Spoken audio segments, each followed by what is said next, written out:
ലോകമെമ്പാടു നിന്നും 200 കോടി കരസ്ഥമാക്കിയ വാഴ 2 കേരള ബോക്സ് ഓഫീസിൽ നിന്നും മാത്രം 100 കോടി സ്വന്തമാക്കി. കേരളത്തിലെ ഏറ്റവും വേഗമേറിയ 100 കോടി എന്ന നേട്ടമാണ് സിനിമ ഇതോടെ നേടിയത്. മോഹൻലാലിന്റെ തുടരും, കല്യാണി പ്രിയദർശന്റെ ലോക എന്നീ ചിത്രങ്ങൾക്കു പിന്നാലെയാണ് പുതുമുഖങ്ങളെ അണിനിരത്തി തയ്യാറാക്കിയ ചിത്രം ഈ നേട്ടം കൊയ്തത്. കുടുംബ ബന്ധങ്ങളും സൗഹൃദവും പ്രണയവും സഹോദര ബന്ധങ്ങളുമെല്ലാം വളരെ മനോഹരമായി ചിത്രത്തിൽ പറഞ്ഞു വെക്കുന്നുണ്ട്. സിനിമ മികച്ച പ്രതികരണമാണ് തിയേറ്ററിൽ നിന്നും നേടുന്നത്.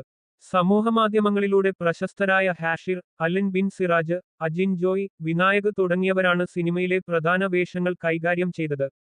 കൂടാതെ സുധീഷ്, വിജയ് ബാബു, അജു വർഗീസ്, അരുൺ, അൽഫോൻസ് പുത്രൻ, വിനോദ് കെട്ടാമംഗലം തുടങ്ങിയ പ്രമുഖരും അഭിനയിച്ചിട്ടുണ്ട്. കോമഡി ഡ്രാമ ഫോർമുലയിലാണ് ചിത്രം കഥ പറയുന്നത്. നവാഗത സംവിധായകനായ എസ്. സവിൻ സംവിധാനം ചെയ്ത വാഴ 2 ബയോപിക് ഓഫ് ബില്യൺ ബ്രോസ് 3ാം ഭാഗവും പ്രഖ്യാപിച്ചു കഴിഞ്ഞു.